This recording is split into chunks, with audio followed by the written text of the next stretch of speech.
Pozdravljeni vrtičkarji, danes govorimo o napakah oziroma fizioloških motnjah na paradižniku, ki se pojavijo v poletnem času. Tako sam plod paradižnika ne bo črn na dnu, nismo pozabili pa tudi na ostale pozitivne lastnosti, ki jih prinaša povsem ekološki pripravek na osnovi mikroniziranega kalcita. No, težavo na plodu paradižnika odpravimo, če rastlino škropimo v območju plodov z mikroniziranim kalcitom, ki potem v sami rastlini razpade na kalcij ter ogljikov dioksid.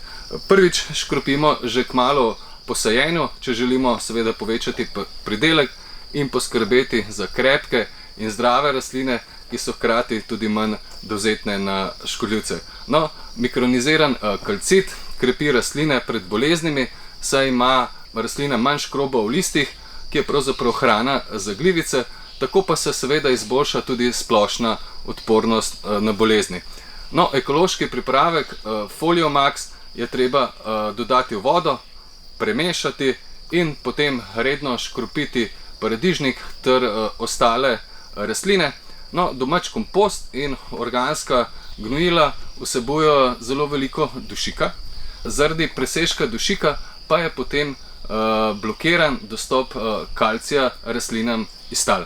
No, v vročem poletju, ko se temperature dvignejo oziroma povzpnejo nad 30 stopinj Celzija, pa ima rastlina oviran tudi transport kalcija v območje plodov, kajti kalcij se namreč v območje plodov prevaža, če se izračim po domače, z vodo. No, mikroniziran kalcit, ki je glavna sestavina pripravka Foliomax, pa poskrbi, da je kalcija v območju plodov vedno dovolj, saj ga seveda potem dodajamo skozi list. No, za vrtičkarje priporočam pakiranje 300 gramov in pa 1 kilogram, večji pridelovalci in kmetje pa seveda posegajo po pakiranih 5 in pa 20 kilogramov. No, ena poravnana čajna žlička Foliomaxa običajno zadostuje za liter vode ter površino 25 kvadratnih metrov. Poleg paradižnika pa seveda škropimo tudi krompir. Na poskusni gredici smo ugotovili, da je, ko je krompir škropljen z mikroniziranim kalcitom, potem manj slasten koloradskemu hrošču. Seveda pa škropimo tudi jabolka. Takšne jabolka se dalj časa skladiščijo, plodovi nimajo napak, saj se tako izognemo grenki pegovosti, ki pravzaprav nastane zaradi pomanjkanja kalcija. Tudi plodovi češenj so bolj čvrsti, če v času zorenja škropimo s pripravkom, ki vsebuje mikroniziran kalcit.